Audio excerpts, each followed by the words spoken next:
وہ مینار سے نکل کر اس کے گنبد کی طرف بڑھ رہی تھی۔ وہ سوچ رہی تھی کہ اب کیا کرے، پھر ایک فکر نے اسے اور آن گھیرا۔ ساحل عمر اس 30 نوجوانوں کے ساتھ مہم پر نکلا تھا اور انہی جیسا بن کر رہ گیا تھا۔ بابا نے ان نوجوانوں کو مرتے دیکھا ہے، کہیں ایسا تو نہیں؟ آگے وہ سوچ نہ سکی، اس کا کلیجہ ایک دم منہ کو آ گیا۔ کہیں اس کا موت ان نوجوانوں کے ساتھ طوفان کی نظر تو نہیں ہو گیا؟ اگر ایسا ہو گیا تو وہ کہیں کا نہ رہے گی، زندہ درگور ہو جائے گی۔ سردست تو یہ مسئلہ تھا کہ وہ سمار ملوک کو کیا جواب دے۔ کیا وہ انہیں سچ سچ بتا دے کہ وہ ان کی خواہش سے پہلے ہی مہم پر جا چکا ہے؟ کہیں یہ جواب انہیں غضبناک نہ کر دے، کہیں وہ غصہ ہو جائیں۔ ان کی اجازت کے بغیر خطرناک کام کیوں کیا گیا؟ باز کر بے چارہ مفت میں لپٹ میں آ جائے گا۔ بابا جانے اس کا کیا حشر کریں۔ پھر اس کے کمرے کی طرف بڑھتے ہوئے اچانک ہی ایک ترکیب اس کے ذہن میں آ گئی اور وہ اس کے دروازے سے واپس پلٹ آئی۔ جب وہ اپنے کمرے میں داخل ہوئی تو اس بستی کا رنگ شناس سمار ملوک بے چینی سے کمرے میں ٹہل رہا تھا۔ اس نے ایک نظر اپنی بیٹی کے چہرے پر ڈالی اور پھر پوچھا، ہاں کیا ہوا؟ کہاں ہے ساحل عمر؟ بابا غضب ہو گیا، رشا ملوک نے گھبرا کر کہا۔ کیا ہوا؟ سمار ملوک نے پوچھا۔ میرا مور اپنے گنبد میں نہیں ہے۔ کیا تو نے اچھی طرح گنبد دیکھ لیا؟ ہاں بابا، میں نے اچھی طرح گنبد دیکھ لیا۔ وہ وہاں نہیں ہے، رشا ملوک نے بڑے یقین سے کہا۔ وہ آخر کہاں جا سکتا ہے؟ سمار ملوک سوچ میں پڑ گیا۔ میں کیا کہہ سکتی ہوں بابا، میری سمجھ میں خود کچھ نہیں آ رہا۔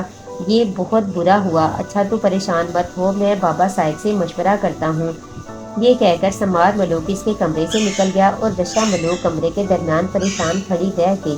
راستے کٹھن ہو اور منزل کا دور تک کہیں پتہ نہ ہو، پھر یوں ہو کہ منزل پلک جھپکتے ہی سامنے آ جائے تو بندے پر خوشگوار حیرت کی کیفیت طاری ہونا لازمی امر ہے۔ ساحل عمر کا اس وقت یہی حال تھا۔ اس کا دل خوشی سے اچھل رہا تھا۔ سامنے چبوترے پر برف کا ڈھیر تھا اور اس برف میں ایک تابوت نظر آ رہا تھا۔ اس تابوت کا اوپر کا کچھ حصہ شیشے کا تھا۔ اس شیشے سے ایک شخص کی صورت نظر آ رہی تھی۔ یہ یقیناً رائن تھا۔ وہ ایک خبیث صورت شخص تھا، طوطے جیسی ناک، بھاری بھویں، گنجا سر، بند آنکھیں، اندر کو دھسی ہوئی، دھانا باہر کو نکلا ہوا۔ اس کے چہرے کے سہارے دائیں بائیں 2 کتابیں کھڑی ہوئی تھیں۔ یہ کتابیں سحر کی دونوں جلدیں تھیں۔ اس کتاب نے کیسی کیسی قیامتیں ڈھائی تھیں۔ ساحل عمر نے چبوترے پر چڑھ کر اس برف میں دبے تابوت کو اچھی طرح جائزہ لیا۔ یہ تابوت 2-3 فٹ برف کے اندر تھا۔ برف شفاف تھی۔ ساحل عمر نے اپنے ہاتھ میں دبے تیز دھارے کے خنجر سے برف کی نرمی کا جائزہ لینے کے لیے برف پر خنجر مارا۔ خنجر کی نوک جیسے ہی برف سے ٹکرائی تو ایک دم نیلا سا شعلہ لپکا۔ یہ شعلہ ویسا ہی تھا جیسے ویلڈنگ کرتے ہوئے سولڈر سے نکلتا ہے۔ ساتھ ہی اس کے ہاتھ کو جھٹکا لگا۔ یہ جھٹکا بجلی کے کرنٹ جیسا تھا۔ ساحل عمر چبوترے سے گرتے گرتے بچا۔ ساحل عمر نے اس جگہ غور سے دیکھا جہاں اس نے خنجر مارا تھا، وہاں کوئی اثر نہ تھا۔ برف پر خراش تک نہ پڑی تھی۔ اسے لگا یہ برف نہ ہو، کرسٹل ہو۔ ساحل عمر نے خنجر جیب میں ڈال کر ڈرتے ڈرتے اپنی ایک انگلی سے اس برف کو چھوا۔ انگلی برف پر لگتے ہی شعلہ تو نہ لپکا، لیکن اسے احساس ہو جیسے جلتے توے پر انگلی رکھ دی ہو۔ وہ دہکتی برف تھی۔ اب وہ پیچھے ہٹ آیا اور پیچھے پلٹ کر ستون کا جائزہ لینے لگا۔ ان ستونوں کا مقصد سمجھ میں ہی نہ آیا۔ یہ آخر چبوترے کے ساتھ کیوں بنائے گئے تھے؟ ان چاروں ستونوں میں ساحل عمر نے ایک خاص بات محسوس کی۔ ہر ستون میں ایک ہی جگہ ایک مختلف رنگ کا چوکور پتھر لگا تھا۔ یہ پتھر کچھ اس انداز سے لگا ہوا تھا کہ اگر چاقو کی نوک سے اس پتھر کو ہلایا جائے تو وہ تھوڑی سی محنت کے بعد نکل سکتا تھا۔ ساحل عمر نے اہرام مصر کے بارے میں خاصا پڑھا تھا۔ وہ جانتا تھا کہ جب کوئی فرعون مرتا تو اس کی ممی کے ساتھ بہت سا خزانہ دفن کر دیا جاتا تھا۔ ساحل عمر نے سوچا کہ کہیں ان ستونوں میں خزانہ ہی تو بھرا ہوا نہیں ہے۔ کیا حرج ہے اگر ایک ستون سے پتھر نکال لیا جائے؟ ایک مرتبہ پھر اس نے مختلف رنگ کے اس چوکور پتھر کا اچھی طرح جائزہ لیا اور پھر اپنے کوٹ کی جیب سے خنجر نکال لیا۔ اسی وقت پیچھے سے 2 کالے ہاتھ اس کی طرف بڑھے۔ یہ قیامت کے ہاتھ تھے۔ یہ وہ ہاتھ تھے جو کسی کی گردن میں حمائل ہو جاتے تو پھر اس کا نرخرا ادھڑنا چند لمحوں کی بات ہوتی۔ اسی وقت اس کی زندگی کی شام ہو جاتی۔ وہ چل بستا۔ اب یہی ہاتھ ساحل عمر کی طرف بڑھے تھے۔ ساحل عمر اپنے خنجر سے پتھر کے اس چوکور ٹکڑے کو ڈھیلا کر کے نکالنا چاہتا تھا جو اس ستون میں نصب تھا۔ اس کا خنجر والا ہاتھ پتھر کی طرف بڑھ رہا تھا۔ وہ اس بات سے قطعاً بے فکر تھا کہ اس کی موت کالے ہاتھوں کی صورت میں اس کے پیچھے کھڑی ہوئی ہے اور قیامت کے آنے میں بس چند ساتوں کی دیر ہے۔ وہ کالے ہاتھ جیسے ہی اس کی گردن میں ہمائل ہوئے اور اس نے اس کی گردن جکڑ کر اپنے نوکیلے دانتوں سے اس کا نرخرا ادھیڑنا چاہا تھا تو اسے ایک جھٹکا سا لگا۔ اس کی گرفت ایک دم ڈھیلی ہو گئی۔ وہ قیامت بے اختیار پیچھے ہٹ گئی۔ اس قیامت کا ہاتھ چاندی کے تعویذ پر پڑ گیا تھا، جیسے ابھی کچھ دیر پہلے ساحل عمر نے چھو کر کپڑوں سے باہر نکال لیا تھا۔ ساحل عمر کو جیسے ہی کسی کی گرفت میں آنے کا احساس ہوا، وہ بہت تیزی سے پلٹ کر پیچھے ہٹا۔ ٹارچ کی روشنی ایک دم اس کے چہرے پر پڑی۔ اس کی شکل دیکھ کر ساحل عمر کانپ گیا۔ وہ کالے رنگ کی کوئی چیز تھی، 6 فٹ قد، جسم پر ریچھ جیسے بال، سرخ انگارہ آنکھیں، 2 چمکتے نوکیلے دانت باہر کو نکلے ہوئے۔ وہ نہ انسان تھا نہ جانور، جانے وہ کیا تھا۔ وہ جو بھی تھا اتنا بھیانک تھا کہ اگر نرخرا ادھیڑنے کی بجائے وہ ویسے ہی کسی کے سامنے آ جاتا تو اسے دیکھ کر ہارٹ فیل ہو جاتا۔ ایک لمحے کو ساحل عمر کی سمجھ میں نہ آیا کہ یہ کون ہے اور اچانک کہاں سے نمودار ہو گیا ہے۔ اپنے چہرے پر روشنی پڑتے دیکھ کر اس نے اپنے وحشتناک منہ پر ہاتھ پھیر کر روشنی ہٹانے کی کوشش کی۔ اس کے منہ سے گراہٹیں برآمد ہو رہی تھی۔ پھر اس نے اپنا بھاڑ سا منہ پھاڑ دیا۔ ساحل عمر کے پاس وقت کم تھا، وہ کسی لمحے اس پر حملہ کر سکتا تھا۔ ساحل عمر کے پاس محض ایک خنجر تھا، ایک چھوٹا سا خنجر، بھلا اس کا کیا بگاڑ سکتا تھا۔ اسے اچانک تلوار یاد آئی۔ اگر وہ اس وقت اس کے ہاتھ میں ہوتی تو وہ بآسانی اس کا کام تمام کر دیتا۔ پھر ایک خیال بجلی کسی تیزی سے اس کے دماغ میں کوندا۔ اس خیال کے آتے ہی اس نے اپنے خنجر کی نوک تیزی سے چاندی کے تعویذ پر رکھ دی۔ پھر اس نے جلدی جلدی خنجر کی نوک کو تعویذ پر رگڑا۔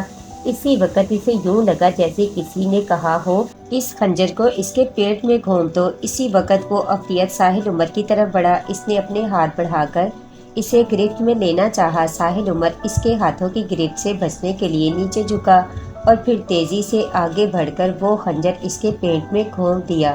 پھر خنجر گھونپتے ہی وہ کسی غبارے کی طرف ہٹ گیا، جس طرح ایک بڑے غبارے کو کسی سوئی کی نوک چبو کر پھاڑ دیا جائے تو اس کے نتیجے میں جو آواز آتی ہے وہ بالکل ویسی ہی آواز خنجر گھونپتے ہوئے ہوئی، اور پھر وہاں کچھ نہیں رہا۔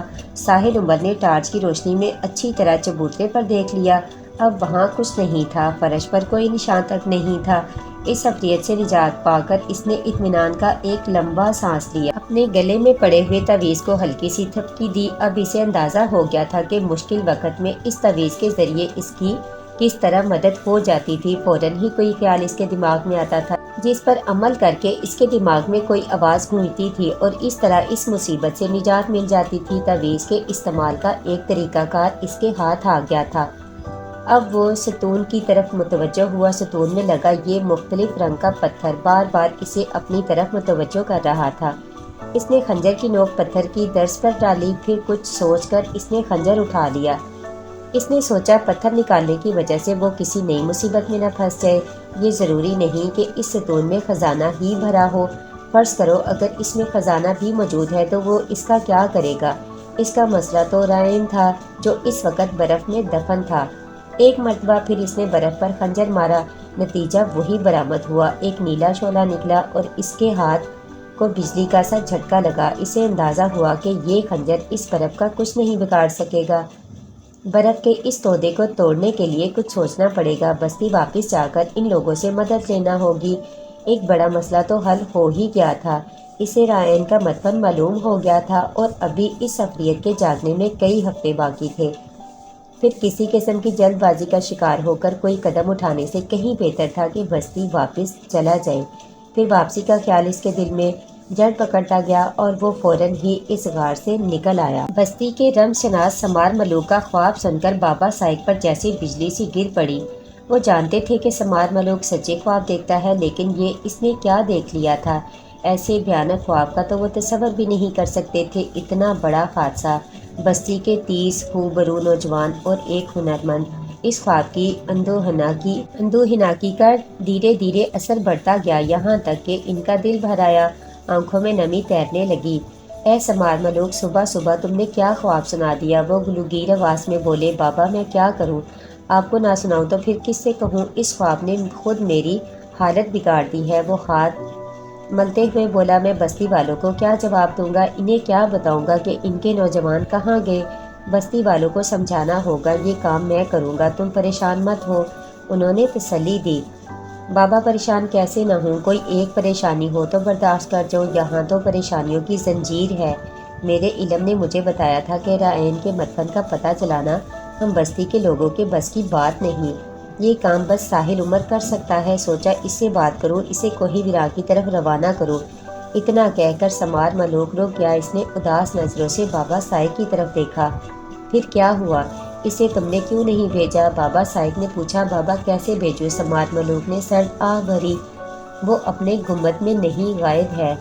یہ کیا کہہ رہے ہو تم؟ بابا سائق پریشان ہو کر سمار ملوک کی طرف دیکھنے لگے۔ بابا جو کہہ رہا ہوں سچ کہہ رہا ہوں، سمار ملوک نے ایک ایک لفظ پر زور دے کر کہا۔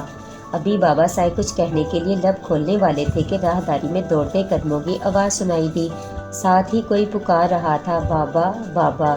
ارے یہ تو رشا ملوک کی آواز ہے۔ سمار ملوک چونک کر کھڑا ہو گیا۔ وہ پلٹ کر دروازے کی طرف جانے ہی والا تھا کہ رشا ملوک ہانپتی کانپتی کمرے میں داخل ہوئی۔ اس نے جلدی جلدی دونوں کا احترام کیا اور پھر چڑھتی ہوئی سانسوں کے دوران بولی، بابا میرا مور آ گیا، اس کے پاس بہت بڑی خوشخبری ہے۔ وہ چلا کہاں گیا تھا؟ بابا سائق نے پوچھا۔ بابا مجھ سے ایک غلطی ہو گئی ہے، رشا ملوک اپنے باپ کا ہاتھ پکڑتے ہوئے بولی، میں نے آپ کی اجازت کے بغیر اپنے مور کو 30 نوجوانوں کے ساتھ مہم پر بھیج دیا تھا۔ بابا میں مجبور ہو گئی تھی، اس نے مجھے قسم دے دی تھی۔ اب وہ اس مہم سے واپس آ گیا ہے اور اپنے ساتھ ایک ایسی خوشخبری لایا ہے کہ آپ سن کر جھوم جائیں گے۔ پہلے خوشخبری سنا تاکہ تیری معافی کے بارے میں سوچوں۔